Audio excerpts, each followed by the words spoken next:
شروع کوم په نامه د خدای چې بخونکی او مهربانه دی. نن غواړم چې تاسو سره د روماتیزم په ناروغۍ باندې وغږیم.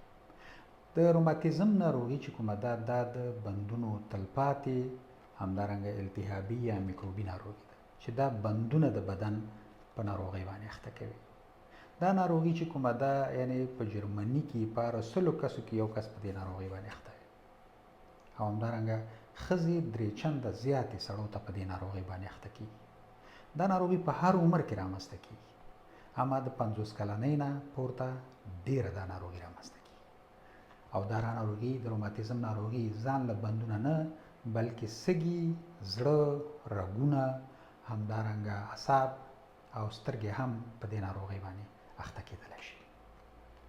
د ناروغۍ علتونه چې دي دا نه دي معلوم.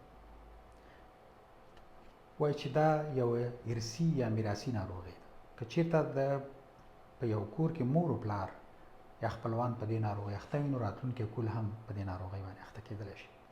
بعضې بکتریاوې او ویروسونه چې دي هم د دې ناروغۍ په منځته راتلو کې چې دی شکمن دي.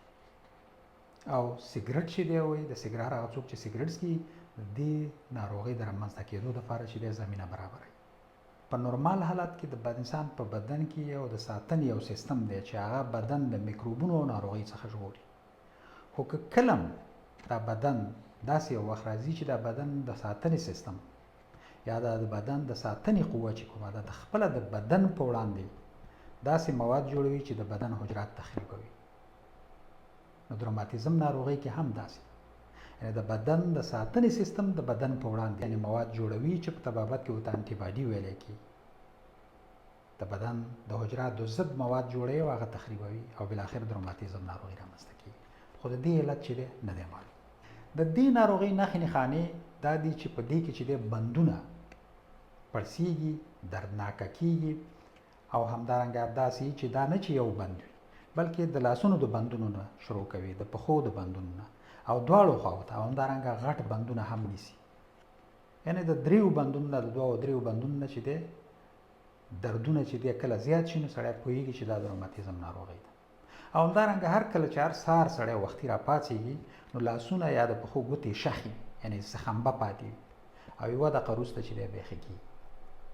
د دې تر څنګ ناروغ چې دی ستړی وي، کمزوری وي، یعنې کم خوبه وي، یعنې خوب یې سم نه پوره کېږي او همدارنګه تبه لري، د شپې خوله کېږي او خپل وزن بایلي. یعنې دا هغه نښې نښانې دي چې یعنې د دې د مخې نه موږ تاسې کولی شو چې دا ناروغي هم معلومه کړو چې دا ناروغي ده، یعنې تشخیص یې کړو. خو د دې تر څنګ د تشخیص دپاره د وینې معاینه، همدارنګه تلویزیوني معاینه د بندونو او بعضې عکسونه چې د MRI په نامه دي د دې ناروغۍ په تشخیص کې چې کوم دی ډېر زیات رول لوبوي. یعنې د دې ټولو په پایله کې موږ کولی شو چې دا تشخیص کړو چې دا یوه روماتیزم ناروغي ده چې دا به البته د ډاکټر سره کېږي. خو که چېرته دغه نښې نښانې په چا کې ولیدل شي نو باید په سملاسي ډول باندې ډاکټر ته لاړ شي. درملنه چې کومه ده هغه طبي درملنه ده، هغه به د ډاکټر سره کېږي. خو ډېر زیات مهم څه دي چې موږ او تاسې باید خپله وکړو بغیر د طبي تداوی نه، بغیر د درملو نه. څه باید وکړو چې د دې ناروغۍ د ښه کېدو سره یعنې مرسته وکړي. او هغه اول باید ناروغ چې دی سپورت وکړي، یعنې د بدني روزنې په لوبځای کې که چېرته یو چاته شونتیا وي نو دا باید هلته لاړ شي، په اونۍ کې چې دی 2 یا 3 ځل چې دی سپورت وکړي.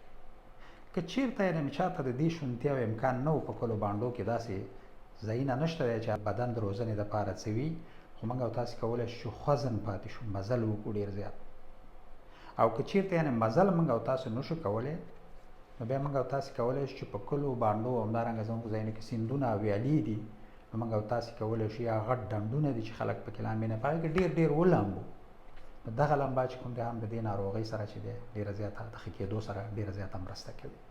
او که چېرته بیا د دې شونتیا هم نه وه نو موږ او تاسې کولی شو چې په خپل کور کې یعنې بندونو ته تل حرکات ورکړو، لکه د لاسونو بندونو ته دا ډول او یا د غټو بندونو ته کم او د پښو بندونو دې ټولو ته یې موږ او تاسې کولی شو په دې ډول باندې حرکات ورکړو.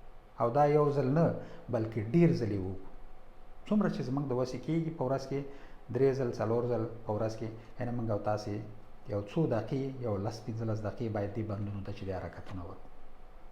نو په دې شکل به بیا زمونږ د بندونه یعنې شخ نه پاتې کېږي، خمبه نه پاتې کېږي او همدارنګه د دې ناروغۍ د ښه کېدو سره چې بیا مرسته هم کوي.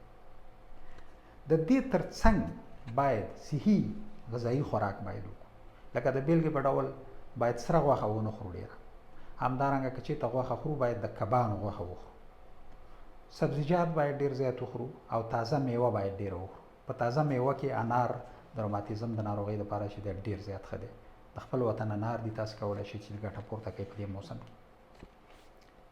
او همدارنګه هر هغه څوک چې سیګرټ چلم څکي، یعنې معنا د تبک څخه د تمباکو څخه ګټه پورته کوي، د هغې نه باید لاس په سر شي، ځکه چې د دغې ناروغۍ لپاره یو زمینه جوړونکی فاکټور یعنې زمینه دې ناروغۍ لپاره برابروي او دا ناروغي وی رامنځته کوي. نو په دې او یا یې سختوي، ځکه چې علت یې موږ مخکې وویل چې معلوم نه دی، خو هغه ناروغان چې سیګرټ څکي په دې کې په دغه خلکو کې دا ناروغي وی ډېره زیاته سخته وي او زر نه ښه کېږي. نو په دې اساس باندې رنځپوهان وایي چې تاسې سیګرټ په دې ناروغۍ کې په سملاسي ډول باندې پرېږدئ. د یوې بلې روغتیایي خپرونې پورې له تاسې اجازه غواړم، ستاسې د بشپړې روغتیا په